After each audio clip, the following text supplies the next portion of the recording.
दोस्तों स्वागत है आपका मेरे चैनल जॉब एक्सप्रेस पे। तो जैसा कि आप लोग सभी जानते हैं, इस चैनल पे मैं आपके लिए नौकरी से जुड़ी ताजा तरीन जानकारियां लाता रहता हूं। तो आज के वीडियो में मैं जिस नौकरी के बारे में बात करने वाला हूं वो आपकी होने वाली है एसबीआई में, यानी कि स्टेट बैंक ऑफ इंडिया में। और जो आपकी नौकरी होने वाली है वो होगी आपकी अप्रेंटिसशिप रिक्रूटमेंट 2020, यानी कि state bank of India apprenticeship recruitment 2020। और जो सबसे अच्छी बात इस अप्रेंटिसशिप रिक्रूटमेंट की है वो ये है कि इसमें नंबर ऑफ वैकेंसीज काफी हेल्दी है। टोटल नंबर ऑफ वैकेंसीज आपकी होने वाली 8,500, यानी कि 8,500 आपकी क्या है कि टोटल नंबर ऑफ वैकेंसीज होने वाली है। इसके अलावा अगर मैं आपको कुछ और जानकारी वीडियो के स्टार्टिंग में दे दूं तो आपके लिए ये वीडियो समझना और आसान हो जाएगा। पहले तो बात कर लेते हैं एजुकेशनल क्वालिफिकेशन की। तो अप्रेंटिसशिप की इस रिक्रूटमेंट के लिए एसबीआई में आपके पास ग्रेजुएशन होना चाहिए किसी रिकॉग्नाइज्ड यूनिवर्सिटी या इंस्टीट्यूट से। इसके अलावा दो जो इंपॉर्टेंट पॉइंट होंगे वो ये हैं कि पहला तो ये है कि कैंडिडेट्स जो हैं आपके वो क्या है कि किसी भी तरह की अप्रेंटिसशिप एसबीआई में या किसी और ऑर्गेनाइजेशन में या वो किसी भी तरह की अप्रेंटिसशिप अभी नहीं कर रहे होने चाहिए। यानी कि आपने पहले ना तो अप्रेंटिसशिप एसबीआई में, ना किसी और ऑर्गेनाइजेशन में, और ना ही किसी तरह की अप्रेंटिसशिप आप करंटली कर रहे होने चाहिए इस अप्रेंटिसशिप रिक्रूटमेंट के लिए जो कि एसबीआई में होने वाली है। और दूसरा यह है कि अगर कैंडिडेट्स जिनके पास ट्रेनिंग या जॉब एक्सपीरियंस है 1 साल या उससे अधिक का एजुकेशनल क्वालिफिकेशन खत्म करने के बाद, तो उस तरह के कैंडिडेट भी क्या है कि एलिजिबल नहीं होने वाले। तो दो बहुत ही सिंपल रूल है। एक तो यह है कि आपने किसी भी तरह की अप्रेंटिसशिप पहले नहीं करी हो, चाहे एसबीआई हो चाहे कोई भी ऑर्गेनाइजेशन हो, या फिर आपने क्या है कि अप्रेंटिसशिप आप अपनी नहीं कर रहे हो किसी ऑर्गेनाइजेशन से। और दूसरा सिंपल सा रूल ये है कि अगर आपके पास जॉब एक्सपीरियंस या ट्रेनिंग है 1 साल या उससे अधिक की एजुकेशनल क्वालिफिकेशन खत्म करने के बाद, तो भी आप क्या है कि एलिजिबल नहीं होने वाले। इसके अलावा एजुकेशनल क्वालिफिकेशन मैंने आपको बता दिया, ग्रेजुएशन आपके पास हो और साथ साथ में टोटल नंबर ऑफ वैकेंसी तो आपकी 8,500 होने वाली है। इसके अलावा बाकी जितनी इंपॉर्टेंट इन्फॉर्मेशन बची, जैसे कि आपका एजुकेशन क्वालिफिकेशन एक बार मैं आपको फिर समझा दूंगा, उसके अलावा age limit, selection procedure, application fees, important date, तो ये सारी जानकारी मैं वीडियो में आपको दूंगा आगे। लेकिन वीडियो शुरू करने से पहले मैं आपको दिखाना चाहूंगा कि ऑफिशियल नोटिफिकेशन जो है वो आपका दिखता कैसे है। तो ये आपका official notification, left hand side में एसबीआई का लोगो और एसबीआई ब्लू से लिखा है, और उसी के बगल में बड़ा बड़ा क्या है कि state bank of India central recruitment and promotion department corporate centre Mumbai लिखा है। और उसी के बाद क्या है कि सारी जानकारी आपको, सारी इंफॉर्मेशन ऑफिशियल नोटिफिकेशन में दी गई है। ऑफिशियल नोटिफिकेशन साइज में ठीक ठाक है, ना ज़्यादा छोटा है ना ज़्यादा बड़ा है, और क्या है कि सारी चीज़ों को इसमें क्या है कि ढंग से समझा रखा है। तो चलिए देर किस बात की, शुरू करते हैं आज का वीडियो और जानते हैं स्टेट बैंक ऑफ इंडिया में होने वाली अप्रेंटिसशिप रिक्रूटमेंट 2020 के बारे में।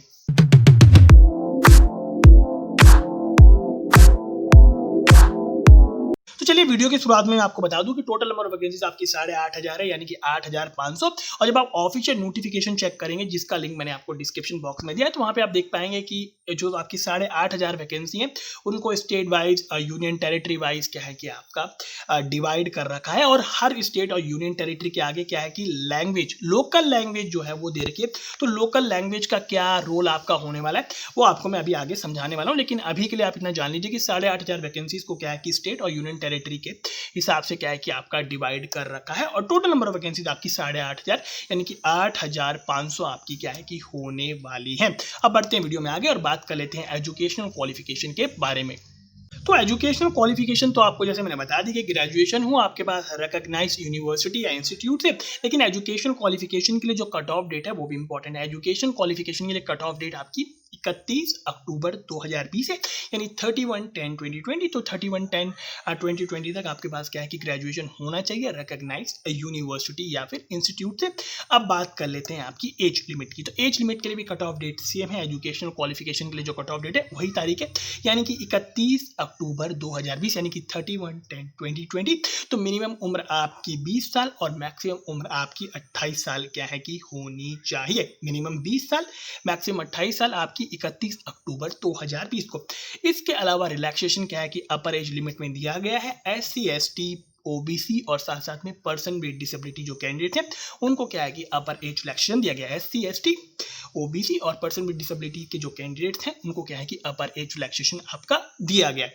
इसके अलावा अगर मैं बात करूं, जैसे कि मैंने बताया आपकी ये इंटर्नशिप है या इसे आप ट्रेनिंग भी कह सकते हैं। तो क्या है कि ये जो आपकी इंटर्नशिप होने वाली है, अप्रेंटिसशिप आपकी होने वाली है, उसकी ड्यूरेशन आपकी क्या है कि 3 साल होने वाली है, यानी 3 साल आपकी ड्यूरेशन होने वाली है।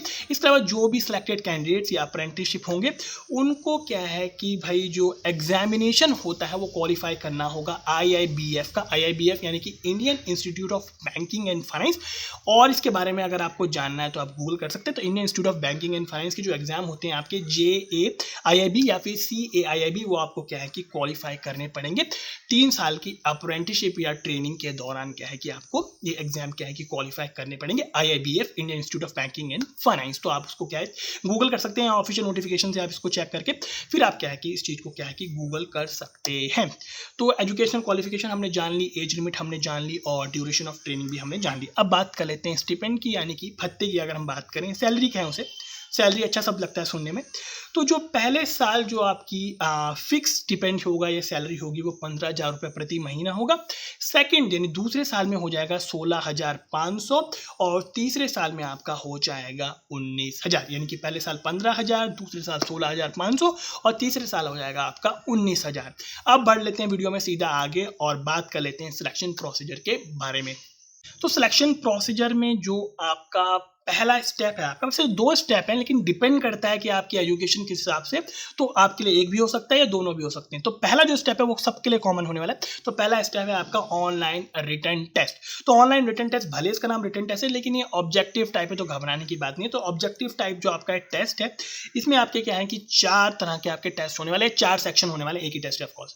तो पहला आपका जर्नल या फिर फाइनेंशियल अवेयरनेस जिसके 25 सवाल, दूसरा आपका जर्नल इंग्लिश, तीसरा आपका क्वांटिटेटिव एप्टीट्यूड जिसके 25 और चौथा आपका reasoning ability and computer aptitude जिसके 25। यानी कि हर एक सेक्शन 25 सवाल का होने वाला है।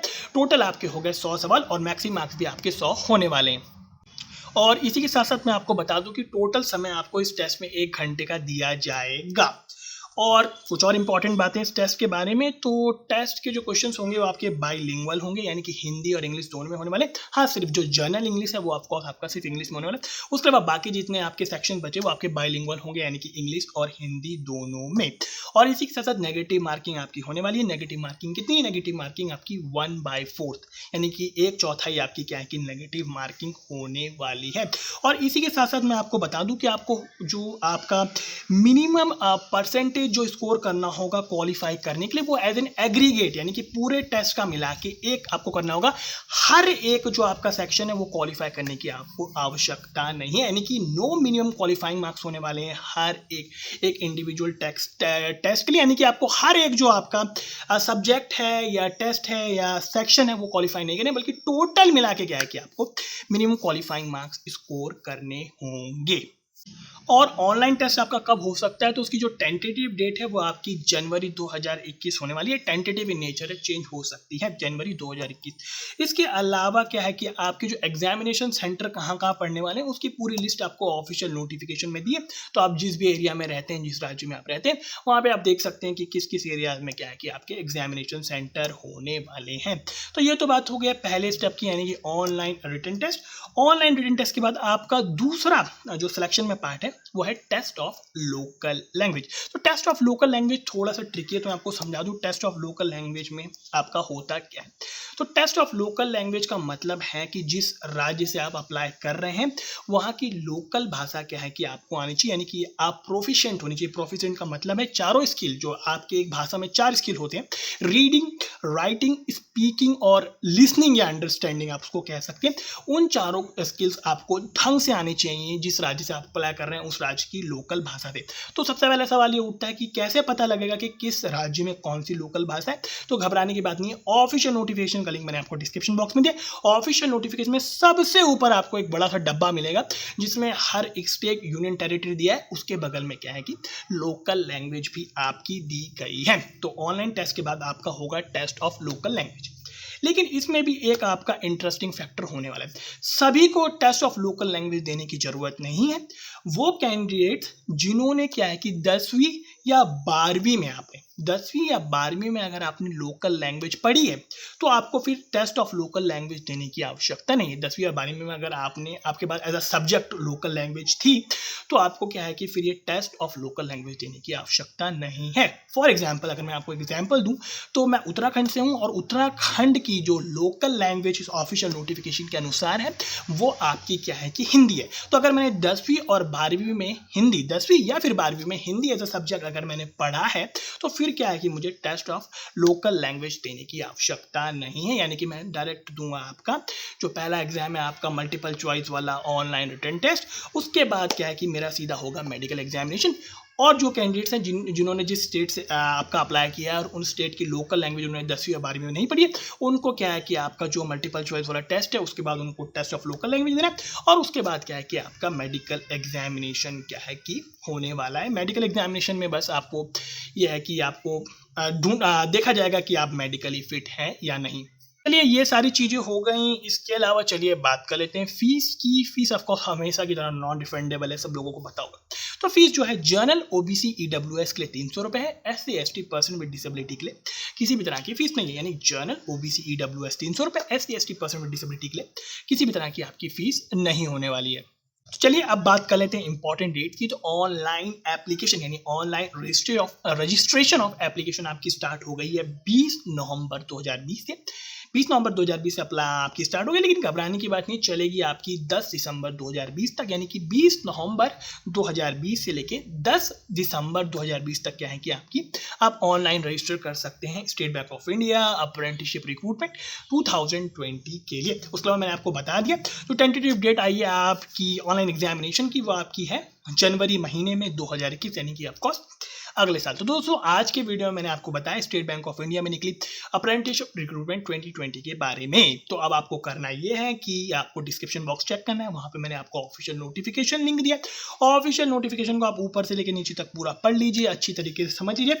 और इसी के साथ मैं आपको एक बात और बता दूं कि क्या है कि आप क्या है कि एक ही राज्य से अप्लाई कर सकते हैं। यानी कि आप 2-3 राज्यों से अप्लाई करते हैं, आप सिर्फ एक ही राज्य से अप्लाई कर सकते हैं। कहने का मतलब है candidates can apply for engagement in one state only. और ध्यान रखें कि जिस स्टेट से आप अप्लाई करें उस स्टेट की लोकल लैंग्वेज आप एक बार चेक कर लें और लोकल लैंग्वेज में आप प्रोफिशिएंट होने चाहिए, क्योंकि अगर आपने 10वीं 12वीं में भाषा नहीं पढ़ी है तो आपको फिर क्या है कि टेस्ट ऑफ लोकल लैंग्वेज क्या है कि आपको देना पड़ेगा। तो आप ऑफिशियल नोटिफिकेशन को ढंग से पढ़ लीजिए, समझ लीजिए कि आप एलिजिबल हैं या नहीं। और ऑफिशियल नोटिफिकेशन के नीचे ही मैंने आपको अप्लाई का लिंक भी दिया डिस्क्रिप्शन बॉक्स में, तो आप उस लिंक को यूज़ करके क्या है कि अपने आप को कर सकते हैं रजिस्टर इस चीज़ के लिए। दोस्तों आज के वीडियो में सिर्फ इतना ही। अगर आपको आज का वीडियो लगा अच्छा तो दीजिए इसे लाइक, शेयर कीजिए अपने सारे दोस्तों के साथ और सब्सक्राइब जरूर कीजिए मेरा चैनल जॉब एक्सप्रेस। इसके अलावा और भी ढेर सारी नौकरियों की जानकारी के लिए आप फेसबुक और कोरा पे मेरा जॉब एक्सप्रेस का पेज है, उसे कर सकते हैं फॉलो। दोनों पेजेस का लिंक मैंने आपको डिस्क्रिप्शन बॉक्स में दिया। उन पेजेस पे क्या है कि इन नौकरियों की मैं वीडियो जो बनाता हूँ उसके अलावा मैं ढेर सारी नौकरियों की जानकारी उन 2 पेजेस पे क्या है कि ऑलमोस्ट डेली क्या है कि करता रहता हूँ पोस्ट। तो आप जाके 2 पेजेस चेकआउट कर सकते हैं। इसके अलावा आप मुझे इंस्टाग्राम पे फॉलो कर सकते हैं, इंस्टाग्राम का लिंक भी मैंने आपको डिस्क्रिप्शन बॉक्स में दिया है। इसके अलावा मैंने एक और चैनल स्टार्ट किया है जिसमें मैं जिस चैनल पे मैं कुछ भी मुझे इंटरेस्टिंग लगता है तो उसके बारे में वीडियो बनाता हूँ। तो आप आई बटन क्लिक करके वो चैनल चेकआउट कर सकते हैं, या फिर उस चैनल का लिंक मैंने आपको डिस्क्रिप्शन बॉक्स में दिया, या फिर जब ये वीडियो खत्म होगा तो सब्सक्राइब बटन के बगल में मैंने आपको उस चैनल का लिंक भी क्या है कि दिया है। तो आप जाके उस चैनल को भी चेकआउट कीजिए, उसका नाम है एम फॉर माइंड, चैनल का नाम है एम फॉर माइंड। दोस्तों चलिए मिलते हैं आपसे अगले वीडियो में एक और नई नौकरी के साथ। तो आज का वीडियो देखने के लिए बहुत बहुत धन्यवाद।